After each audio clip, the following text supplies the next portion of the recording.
This is K.M. Weiland, and you are listening to the 187th episode of the Wordplay Podcast. I printed off a hard copy of The Deepest Breath this week. I always resist printing manuscripts since I hate using up all the paper and ink, and I hate even more having to wrestle with the sadistic whims of the modern printer. But sometimes I can just feel when I need to be reading a hard copy. It's a surprisingly different experience from reading off the screen. I always change the font face and size to something more ink economizing, so the look of the words and their arrangement on the page changes. Plus, the fact that editing is no longer a fluid one-shot approach, but instead a three-step system of write it down in the margins, read it over later, then type it into the computer, requires a whole new outlook. And then there's the added benefit of being able to leave my desk and curl up in my comfy chair with a cup of coffee. Your character might be betraying readers if the latest post in the video series on my blog cautions against having good characters turn bad just to provide an interesting plot twist. To watch it, visit my website at www.helpingwritersbecomeauthors.com. New videos are posted every Wednesday. And now, I hope you enjoyed this week's podcast, the 12th and final in the series Structuring Your Story's Scenes. This installment is titled Frequently Asked Questions.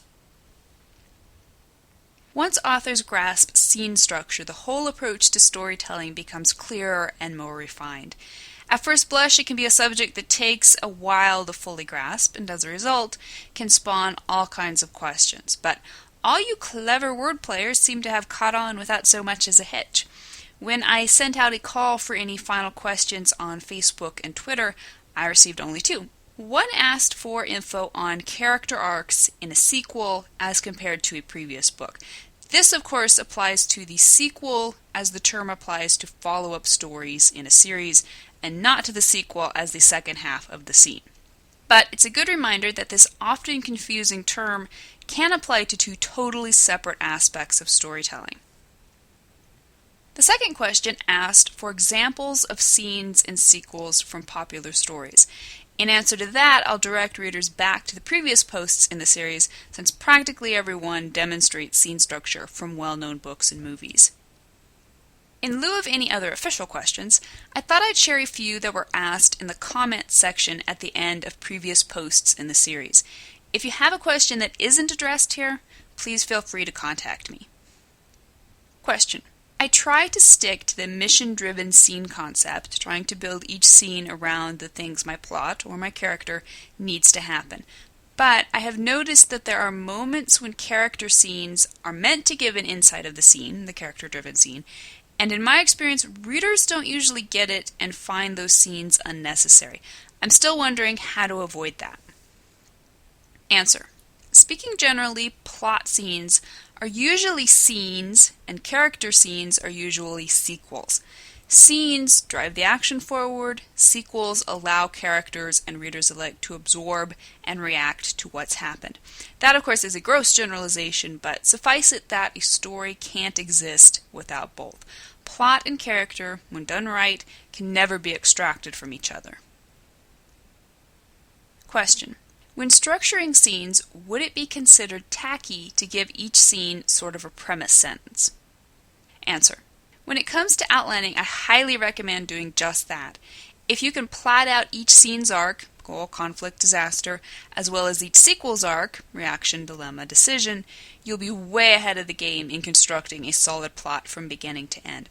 As for stating the scene's premise in the text itself, that's rarely a bad idea since you always want readers to understand any given scene's focus. Question. When I read about your POV change in the same scene, my brain went berserk. Hauntings of don't head hop played through my mind. I guess if you know the rules and break them, it is okay. When I wrote my first novel, I did many POV switches and was reprimanded constantly because of it. It had a similar feel to what you wrote, so why in some cases is it acceptable and at other times it isn't? Is it only acceptable in the occasional scene, or can you do it throughout a novel? I'd really like to know your view. Answer. What you're seeing in the scene I quoted from isn't head hopping. Head hopping occurs when you're switching POVs, usually multiple times, within a single scene without any indication of a scene break. If I had jumped into the second character's head without using the 3 asterisks to signal a scene break, that would have been head hopping. The key to successful POV switches is giving POVs a large chunk of time. In the scene I've quoted from, both characters' POVs each received half the chapter. If, on the other hand, I had switched back and forth every few paragraphs, that would have been way too much hopping around, even with asterisks to signal the scene breaks. Question. I wanted to ask about where to place a sequel. Is it generally considered wise to open a book with a sequel? I'm contemplating opening this one character arc this way, but I'm not sure if it would leave them wondering, okay, so what are the characters reflecting about? Answer. Not that it can't be done, but it's absolutely better not to open with a sequel. Start with your character acting, hook readers in, then slow down to reflect. And that brings us to the end of our series. I hope you've enjoyed the last 12 weeks and found this journey into the finer points of story structure to be enlightening and even empowering. Solid stories are built on the minutiae of solid scenes. If you can put together a scene, you can write a whole book, easy peasy. Thank you for listening to the Wordplay Podcast. To read a transcript of this episode, you can visit my website at helpingwritersbecomeauthors.com. And be sure to check back again next week.